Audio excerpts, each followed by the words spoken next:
여러분 안녕하십니까? 2025년 1월 16일 목요일 박상규의 직설 시작하겠습니다. 매우 의미 있는 여론조사들이 두 개나 나왔습니다. 현재의 전국 흐름을 간추릴 수 있는 그런 결과라고 봐서 제가 중요한 내용만 뽑아서 한번 여러분께 분석해 드리겠습니다. 먼저 엠브레인과 K-스탯 리서치, 코리아 리서치, 한국 리서치 이 4개 기관은 늘 같이 조사를 하죠. 1월 13일부터 15일까지 NBS 전국 지표 조사를 실시했습니다. 1,005명을 대상으로 했고요. 전화 면접 방식의 조사를 했습니다. 신뢰도가 꽤 높죠. 먼저 국민의힘의 지지도가 민주당의 지지도보다 2%포인트 많이 나왔습니다. 35대 33입니다. 갤럽에 이어서 다시 국민의힘이 민주당의 지지율을 앞서는, 물론 오차범위 내이긴 합니다만 늘 말씀드렸다시피 이 여론조사는 추세가 중요한 거거든요. 이게 이 골든크로스를 이루면서 추세의 반전이 일어났다는 사실이 공신력 있는 여론조사 기관에 의해 두 번째로 확인이 됐다는 점이 매우 의미가 있습니다. NBS 조사에서요, 국민의힘이 민주당을 앞선 것은 무려 넉 달 만입니다. 그러니까 계엄 훨씬 이전에 잠깐 앞섰다가 계엄 이전에도 민주당이 앞서는 결과가 계속 나왔고, 아시다시피 계엄 이후로는 이게 완전히 역전돼서 한 달 이상 아주 지지율이 민주당에 비해서 여당이 대단히 뒤졌었죠. 그것을 뒤집었다 이런 얘기가 됩니다. 더 중요한 게 있습니다. 만약에 조기 대선이 실시된다면 어떤 후보를 찍겠느냐라고 해서 이렇게 물었습니다. 민주당 후보를 찍겠느냐, 여당 후보를 찍겠느냐. 그랬더니 36대 33으로 여권 후보가 33입니다. 그러니까 3%포인트 차밖에 나지 않았어요. 이게 플러스 마이너스 3.1%포인트의 오차범위 아니기 때문에 사실상 민주당 후보를 해봐야 이재명 후보 아니겠습니까? 이재명 후보를 여당에서 만약에 단일화한 후보를 낸다면 뒤집을 수 있다. 이런 결과가 나온 것이죠. 그 다음에 이 민주당의 지지율의 추세가 중요한데, 정당 지지율 면에서 민주당은 3%포인트가 내렸고 국민의힘은 3%포인트가 올랐습니다.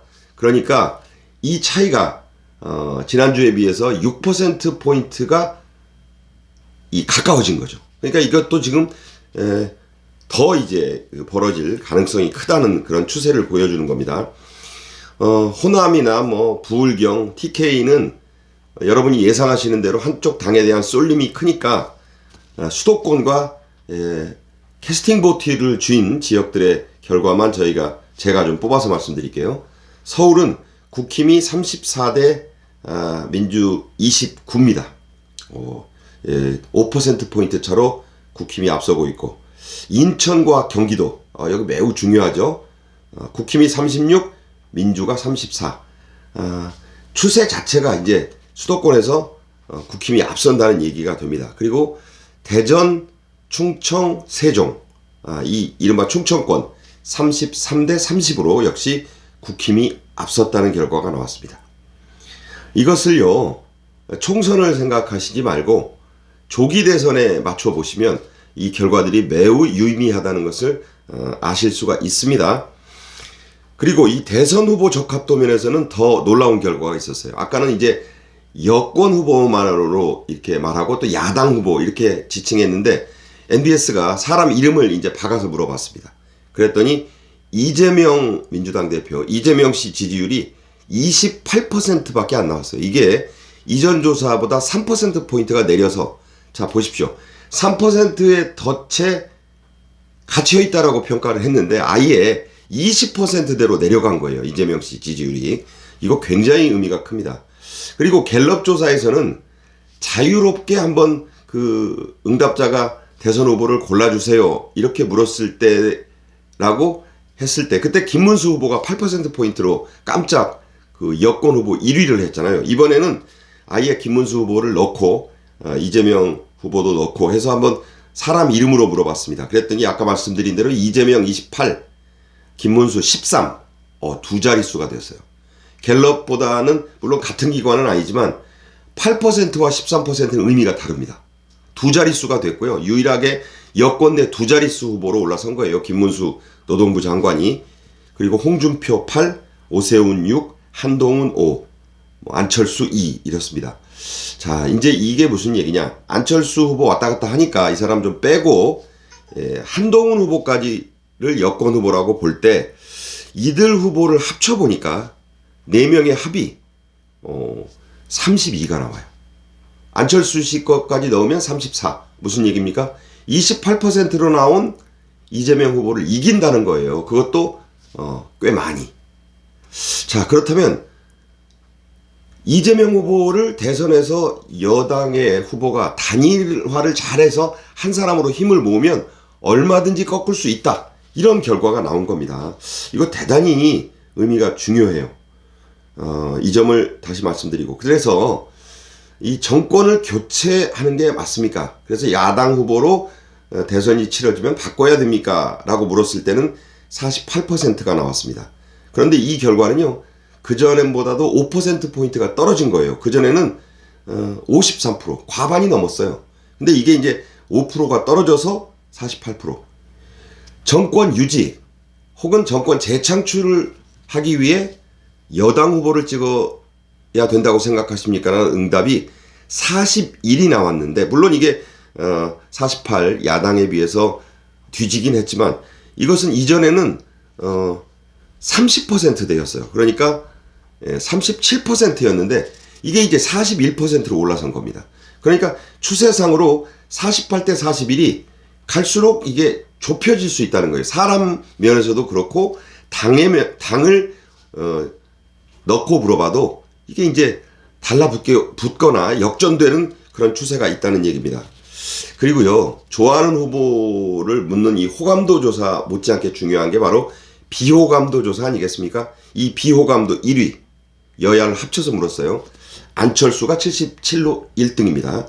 홍준표 73, 한동훈이 71. 이 순서 아주 의미가 있네요. 그리고 오세훈이 68, 이재명은 61로 나왔습니다. 자, 그리고 미디어 토마토란 여론조사 기관이 있죠. 여기서 1월 13일부터 14일까지 1031명을 대상으로 전국의 성인 남녀 18세 이상 ARS 조사를 했습니다. 응답률이 6.5%인데 저번에 뭐 국힘에 유리한 조사 결과 응답률이 낮다고 막 민주당 의원들이나 뭐 개딸들이 비난했잖아요. 이거 그때 3.7%로 나왔다고 했거든요. 이번에는 6.5% 응답률이 꽤 높습니다. 이 결과를 한번 말씀드리겠습니다. 윤석열 대통령의 체포영장 집행에 찬성한다는 응답이 55. 아직은 더 높습니다. 반대가 그런데 43.8%나 나왔어요. 굉장히 높죠. 거의 44%입니다. 20대에서는요, 이게 뒤집혔어요. 찬성은 46.9인데 반대한다가 53.1, 과반수가 넘습니다. 요즘 20대 여론이 요동친다는 게 다시 한번 확인이 됐어요. 그리고 이재명 씨에 대한 거부감은 54.7대, 거부감이 없다 43. 완전히 이거는 뭐 과반수 55% 가까운 사람들이 이재명은 안 된다, 거부감이 있다, 이렇게 응답을 했어요. 이게 이제 민주당 극성 지지층, 또 뭐 국민의힘 지지하는 분들, 이건 또 쏠려 있을 테니까 중도층의 결과가 중요합니다. 중도층에게 물어봤어요. 그랬더니 역시 54.7대 40.6.